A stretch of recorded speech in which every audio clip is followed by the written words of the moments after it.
જય શ્રી કૃષ્ણ, જય સિયારામ, ઓમ નમો નારાયણ. આજે એકાદશી છે, ચૈત્ર મહિનાની કામદા એકાદશી છે આજે.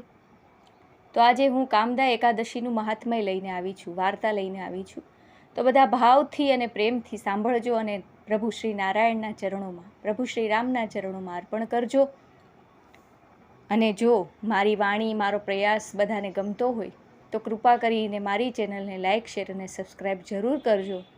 તમારા સબસ્ક્રાઈબ કરવાથી મારી ચેનલને ઘણો સપોર્ટ મળશે અને સનાતન ધર્મ ખૂબ આગળ વધશે. તો ચાલો કામદા એકાદશીની વાર્તા અને મહાત્મય ચાલુ કરીએ. વસુદેવ વસુતમ દેવમ કંસ ચાણૂનમર્દનમ દેવકી પરમાનંદમ શ્રી કૃષ્ણમ વંદે જગદ્ગુરુ. કૃષ્ણ કનૈયા લાલ કી જય. ચૈત્ર માસની શુક્લ પક્ષની એકાદશીના રૂપમાં કામદા એકાદશી ઉજવાય છે. પુરાણોમાં કહ્યું છે કે આ વ્રત બધી કામનાઓને પૂર્ણ કરે છે, આથી એને કામદા કહેવાય છે. હિન્દુઓના નવા વર્ષ એટલે કે નવા સંવત્સર શરૂ થતાં પહેલાં જે એકાદશી આવે છે એમાં એકાદશીનું આ વ્રત રખાય છે. આ વ્રતના વિષયમાં કહ્યું છે કે આ વ્રત રાખનારને બ્રહ્મહત્યા સહિતના મહાપાપોથી પણ મુક્તિ મળી જાય છે. હવે વ્રતની વિધિ કહી છે. પુરાણોમાં કથિત એકાદશ્યા ન ભુજિતમ પક્ષયે રૂપભયોરપી. આ કથા મુજબ દરેક માહની એકાદશીએ અન્ન ન ખાવું જોઈએ. આ વ્રતના એક દિવસ પહેલાં એટલે કે દશમીના દિવસથી જ મગ કે જવ કે ઘઉંથી બનેલા કોઈ પદાર્થ ખાઈ લેવું જોઈએ. બીજા દિવસે એટલે કે એકાદશીના દિવસે સવારે ઉઠીને સ્નાન કરી જુદા જુદા કાર્યોથી નિવૃત્ત હોઈને વ્રતના સંકલ્પ લેવું જોઈએ. સંકલ્પ માટે મમ અખિલ પાપ પક્ષય પૂર્વક પ્રીતિ કામનયા કામદા એકાદશી વ્રત કરીશ્ય આ મંત્રના મનન કરવું જોઈએ. એનો અર્થ છે કે હે ઈશ્વર, મેં મારા બધા પાપોને ખતમ કરવાના ઉદ્દેશ્યથી અને સુખપૂર્વક જીવન વ્યતીત કરવાની ભાવનાથી આ કામદા એકાદશીના વ્રત કરીશ. એના પછી ભગવાન નારાયણની પ્રતિમાને પાલનામાં અથવા પાટલા ઉપર સ્થાપિત કરો અને તેનો વિધિપૂર્વક ધૂપ, દીપ, અક્ષત વગેરેથી પૂજન કરી, ફૂલ પત્ર અર્પણ કરી, ફળ અર્પણ કરીને સ્તવન કરો. આખી રાત જાગરણ કરો, ભજન અને સ્તવન કરો, ભજન ગાઓ અને બીજા દિવસે સ્નાન વગેરે કરી વ્રતના પારણા કરો. કોઈ ઉચિત બ્રાહ્મણને સીધું અને દક્ષિણા અર્પણ કરો. ઉપવાસમાં માત્ર ફળાહાર કરો. એટલે આ હતી વ્રતની વિધિ. હવે આપણે કામદા એકાદશીની વ્રત કથા સાંભળીએ.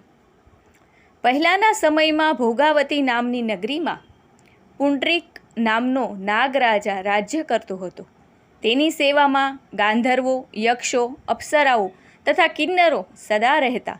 તે નગરીમાં લલિત નામનો ગાંધર્વ તથા લલિત નામની ગાંધર્વી રહેતા હતા. એ બંને પતિ પત્ની હતા. તે બંને એકબીજામાં ખૂબ આસક્ત રહેતા હતા. બંને એકબીજાને ખૂબ પ્રેમ કરતા હતા. એક વખત પુંડરીકની સભામાં લલિત ગીત ગાતો હતો. અચાનક તેને લલિતા યાદ આવી. તેથી તે ગાયનમાં ભૂલ કરવા લાગ્યો. તેથી તેના મનની સ્થિતિ કટોકટ નામનો નાગ જાણી ગયો. કંકોરટક તેણે પુંડરીક રાજાને લલિતના મનની વાત કહી દીધી. આ સાંભળીને લલિત ઉપર પુંડરીક રાજા ગુસ્સે થયા છે. તેમણે તત્કાળ લલિતને શ્રાપ આપતા કહ્યું કે હે પાપાત્મા, હે કામી, તું તત્કાળ રાક્ષસ બની જા. શ્રાપ સાંભળતા જ લલિત મહાભયંકર રાક્ષસ બની ગયો. તે હિમાલય જેવો વિશાળ કાળા કોલસા જેવો તેનો રંગ. તેના લાલચોળ નેત્રો જોઈ ભલા ડરી જતા. આ જોઈ ને લલિતાને ખૂબ દુઃખ થયું. તે રાત દિવસ પતિને પાછા મૂળ સ્વરૂપમાં લાવવાના વિચાર કરવા લાગી. સાથે લલિતની પાછળ પોતે ફરવા લાગી. લલિત તો રાક્ષસ સામે જે મળે તેને ખાઈને પેટનો ખાડો પૂરતો હતો. આમ ને આમ બંને ફરતા ફરતા વિંધ્યાચળ પર્વત ઉપર પહોંચી ગયા. ત્યાં તેમણે ઋષ્યશૃંગ મુનિનો આશ્રમ જોયો. ત્યાં જઈ તેમણે મુનિને ભાવથી પ્રણામ કર્યા છે. પોતાની વાત, પોતાનું વિતક કહ્યું છે. આ સાંભળીને દયાના સાગર ઋષ્યશૃંગ મુનિએ તે બંનેને ચૈત્ર સુદ 11 કે જે કામદા એકાદશીથી ઓળખાય છે તે કરવા જણાવ્યું છે. તે બંનેએ ચૈત્ર સુદ 11 આવતા ખૂબ ભાવથી તે એકાદશી કરી છે. તેનું તમામ પુણ્ય તેમણે ભગવાન વિષ્ણુના ચરણોમાં અર્પણ કર્યું છે. જેના પુણ્ય પ્રતાપે તે જ વખતે લલિતનું સ્વરૂપ પહેલાં હતું તે કરતાં પણ વધુ દિવ્ય અને ઉચિત બની ગયું. મુનિને ભાવથી પ્રણામ કર્યા છે.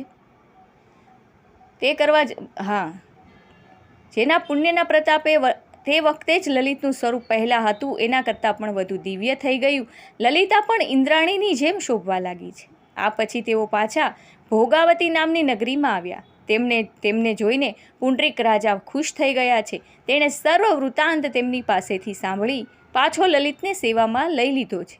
આજે શું કરવું? ખૂબ સંયમથી જીવન જીવવું, મન તથા ઇન્દ્રિયો ઉપર કાબૂ રાખવો, ઉપવાસ કરવો, ભગવાન વિષ્ણુને લવિંગ અવશ્ય ધરાવવા જોઈએ. એટલે કે એકાદશીના દિવસે કોઈ મનમાં પાપ કે કામની ભાવનાઓ ન આવવી જોઈએ, કોઈની નિંદા ન કરવી જોઈએ, બને એટલું પુણ્ય કાર્ય કરવું જોઈએ, સેવાર્થે કામ કરવું જોઈએ, ગાયોની સેવા કરવી જોઈએ, બ્રાહ્મણોને દક્ષિણા આપવી જોઈએ, ભગવાનના ભજન ગાવા જોઈએ અને યથાશક્તિ ધ્યાન ધરવું જોઈએ અને ભગવાનને લવિંગ અવશ્ય ધરાવવા જોઈએ કામદા એકાદશીના દિવસે. આ વ્રતનું ફળ એ છે કે આ એકાદશી કરનાર મનુષ્યના અનંત પાપ બળી જાય છે. તેના પુણ્યથી નિસંતાનને સંતાન થાય છે. મનના મનોરથો પાર પડે છે.